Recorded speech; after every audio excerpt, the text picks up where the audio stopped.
Cheryl. She jumped at the sound of her name spoken over her shoulder. Her hand paused on the lock. Her heart sped up in her chest as she turned from the door.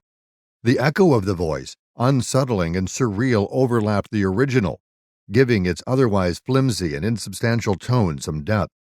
Cheryl couldn't be sure whether the man's voice overlapped the woman's voice, or vice versa. But two distinct genders spilled across each other in a sing-songish kind of wave. Her eyes panned the room. Cheryl thought she was alone. Dave had been the last, hadn't he? The bottle stood sentinel on the shelves behind the bar, winking into the moon shining down through the skylights. The mirrored Jägermeister plaque reflected the bent neon ribbons of the $1 Drafts Friday sign in the front window.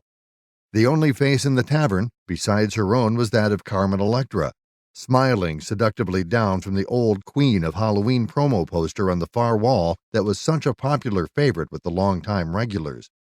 Hello? Cheryl. A sudden panic bottomed out in her stomach. Who's there? Creeping back to the bar's edge, she checked the alley, lined with ice buckets, coolers, extra bar sips, and menus. Aside from the occasional straw wrapper and a shining nickel, the alley was empty. I'm not behind the bar, Cheryl, but I'm very close. The whisper drifted hazy over her head like cigarette smoke. Heavy, plodding footsteps, stalker-killer boots, unconnected to any pair of feet that she could see, moved away from the bar. She heard the dull thud of them on the hardwood floor retreating around the corner to the sit-down restaurant area. She reached over the bar and, with trembling fingers, grabbed the gun. Bob Mercer, proprietor of the Old Mill Tavern, had sternly informed his employees that his beaut of a .22 Luger automatic handgun should only be used under the most extreme of circumstances.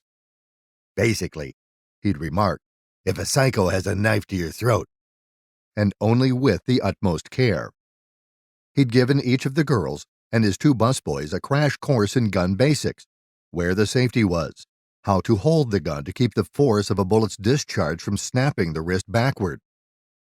Cheryl felt fairly sure that even if her aim was off, a deafening shot in the general direction of the intruder would be enough to scare him, her, it, away.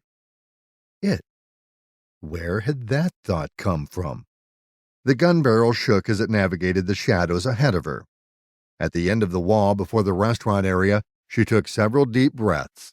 Lifting the gun, she spun around the corner. The forest of chair legs, sticky with overturned drinks, and the dusty atmosphere of a working man's night of drinking spread out before her. Maybe some poor dummy had passed out under one of the tables and was only now just coming to. But she found no fetal form curled up against the cool hardness of the floor either. I have a gun. She felt silly saying the words aloud even before she was finished with them.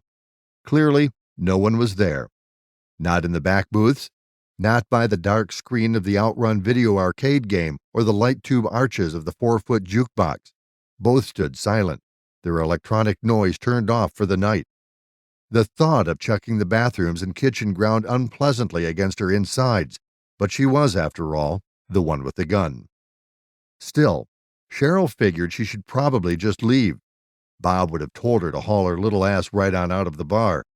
Whoever had been calling to her had split. That was obvious. No sense in sticking around, right? And if whoever it was hadn't left, what then? It wasn't too hard to imagine the swift and silent feet of a crazed killer creeping up on her and stabbing her. Outside, though, even if he was hiding in the bushes, she had a shot.